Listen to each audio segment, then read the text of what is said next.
अमावस्या की वो काली रात थी। खूब जोरों से बारिश हो रही थी। बिजली कड़कने की आवाज से रोंगटे कांप जा रही थी।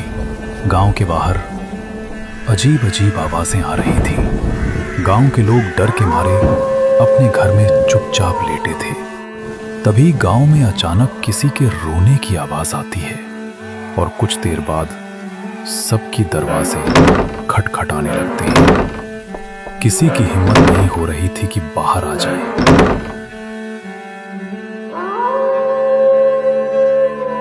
सुनिए जी, ये मंजर देखकर मुझे तो बहुत डर लग रहा है। एक तो अमावस्या की रात और ऊपर से बिजली के कड़कने की आवाज। शरीर में एक अजीब सी हलचल मचा रही है। तुम सत्य कह रही हो बिंदु। बाहर किसी के रोने की आवाज आ रही है।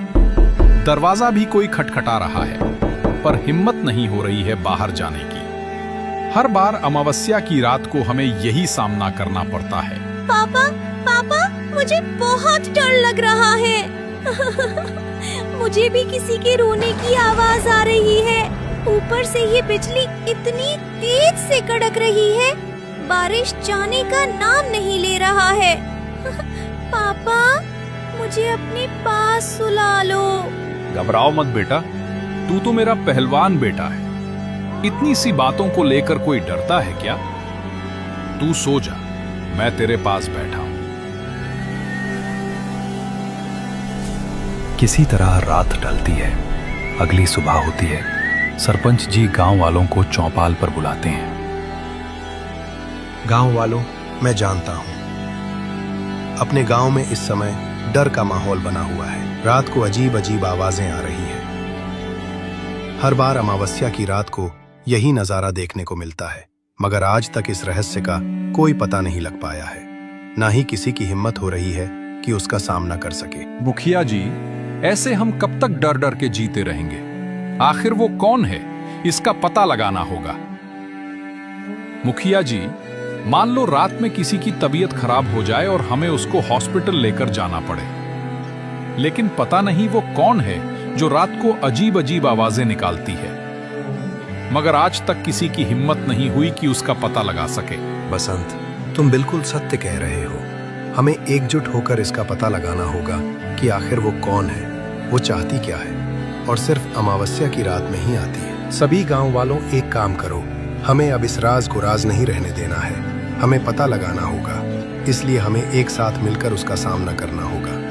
अगर हम एक साथ रहेंगे तो वो कुछ नहीं कर पाएगी। गांव के सभी लोग योजना बनाते हैं। दिन ढलता है, रात होती है। गांव के सभी लोग एकजुट होते हैं और उसका पता लगाने के लिए सब लोग गांव के बाहर खड़े हो जाते हैं। जैसे ही रात के 12 बजते हैं तो फिर वही भयानक आवाज आती है। देखते ही देखते गांव वालों के सामने से कोई गुजरता है।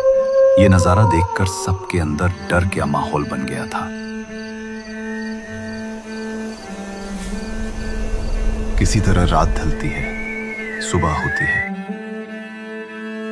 गांव वालों, एक बात का तो पता चल गया, हमारे गांव के ऊपर काला छाया मंडरा रहा है। अगर हम ऐसे चुपचाप बैठे रहेंगे तो ये काला साया हमारे गांव को शमशान में बदल देगी। तो फिर हम क्या करेंगे सरपंच जी, आप ही बताइए। दिन तो किसी तरह गुजर जाता है, लेकिन रात बड़ी मुश्किल से गुजरती है। वो काला छाया किसके दरवाजे पर आकर दस्तक दे दे, किसी को नहीं मालूम। अब हम हाथ पर हाथ धरे नहीं बैठ सकते हैं। बसंत, सत्य कहा तुमने। हमें किसी अच्छे तांत्रिक को लेकर आना होगा, तभी हम उस काली छाया से मुक्ति पा सकेंगे। मैं एक तांत्रिक को जानता हूँ। मैं कल उस तांत्रिक को अपने गांव बुलाऊंगा। गांव के सब लोग अपने अपने घर चले जाते हैं। अचानक काले बादल छाने लगते हैं। तेज बिजली कड़कने लगती है और देखते ही देखते खूब जोरों से बारिश होने लगती है। दिन ढलता है, रात होती है। जैसे ही रात के 12 बजते हैं, फिर वही आवाज सुनाई देने लगती है। सबके दरवाजे खटखटाने लगते हैं। लोग डर के मारे एक कोने में दुब के बैठे हुए थे। किसी तरह रात गुजरती है। वो तांत्रिक सरपंच के पास आता है। सरपंच जी सारी बात उस तांत्रिक को बताते हैं। सरपंच जी, आप चिंता मत करिए। मैं आ गया हूँ, सब ठीक कर दूंगा। आप मुझे ठहरने का व्यवस्था दीजिए। मैं रात को देखूंगा कि वो छाया क्या करती है। फिर अगली सुबह मैं उस छाया को अपने कैद में कर लूंगा और आप लोग उस छाया से मुक्त हो जाएंगे। सरपंच उस तांत्रिक को रहने की व्यवस्था दे देते हैं। देखते ही देखते रात हो जाती है। वो तांत्रिक घर के बाहर खड़े होकर उस छाया का इंतजार करने लगते हैं। इंतजार करते करते 12 बज जाते हैं। तांत्रिक को उस छाया के कदमों की आवाज सुनाई देती है। तांत्रिक बोलते हैं, तू कौन है दुष्ट आत्मा, और इस गांव में क्या कर रही है? जल्दी से मेरे सामने आ, वरना मैं तुझे भस्म कर दूंगा। तू इन मासूम गांव वालों को बहुत सता चुकी है। तू जल्दी से अपनी इच्छा बता कि तू यहाँ क्यों आई है और तू इन गांव वालों से क्या चाहती है। तभी एक आवाज आती है। उस आवाज के पीछे बहुत दर्द था। उसकी आवाज से ऐसा लग रहा था कि उसके साथ बहुत अत्याचार हुआ है। एक अजीब सी दर्द थी उस आवाज में। ये वो रूह है जिसे दुनिया ने नफरत दी और इसने कभी किसी का बुरा नहीं चाहा। तो सुनो तांत्रिक, मेरी बीती हुई कहानी। मेरा नाम मंजोलिका है।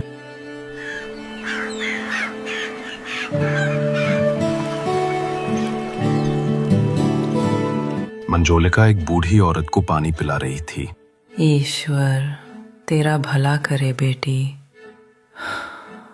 ऐसी दया भावना इस गांव में कम ही लोगों के पास है। आप ऐसी बातें ना कहें माँ जी, सेवा ही हमारा धर्म है। अचानक एक आदमी दौड़ता हुआ गांव में आता है। उसकी आवाजों में घबराहट और चेहरे पर भय साफ झलक रही थी। सुनो गांव वालों, अपने गांव के पास वाले गांव में एक बीमारी फैल गई है और वो बीमारी अपने गांव में भी आ सकता है। पास वाले गांव के सभी बच्चे बेहोश होकर मर जा रहे हैं। इस आदमी की बात सुनकर गांव का एक सज्जन व्यक्ति कहता है, ये सब मंजोलिका कर रही है। वो लड़की नहीं, डायन है। वो लड़की गांव के बाहर रहती है। ना उसके माता पिता है और ना ही उसका अता पता किसी को मालूम है कि कहां से आई है। उसने ही कोई काला जादू किया है। पास वाले गांव में उसने ही कोई काला जादू की है। चलो उसके पास चलते हैं। गांव वाले मंजोलिका के घर जाते हैं। वो डायन बाहर निकल, नहीं तो हम गांव वाले अंदर आ जाएंगे।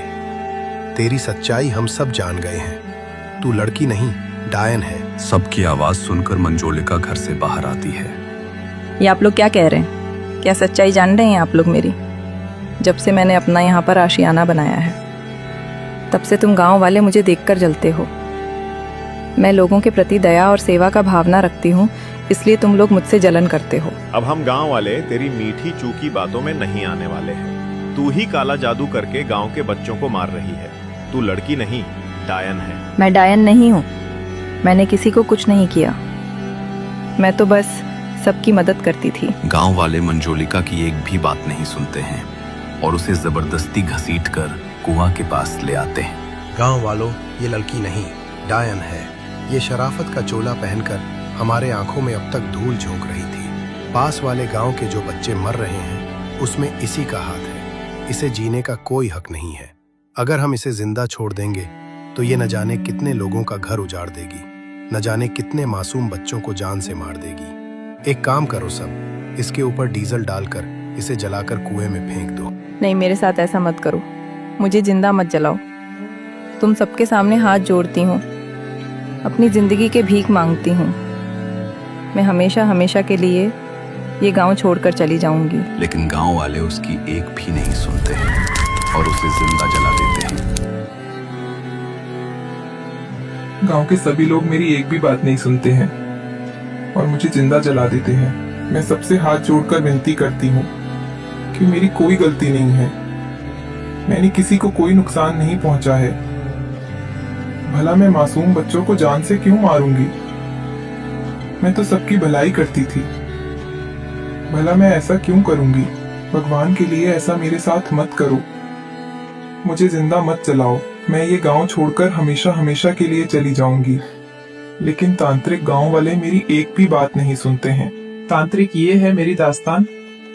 जब तक ये गांव वाले मुझसे माफी नहीं मांगते हैं तब तक मेरी आत्मा को शांति नहीं मिलेगी और मैं इन्हें ऐसे ही सताती रहूंगी। मंजोलिका, इन गांव वालों ने तुम्हारे साथ बहुत गलत किया है।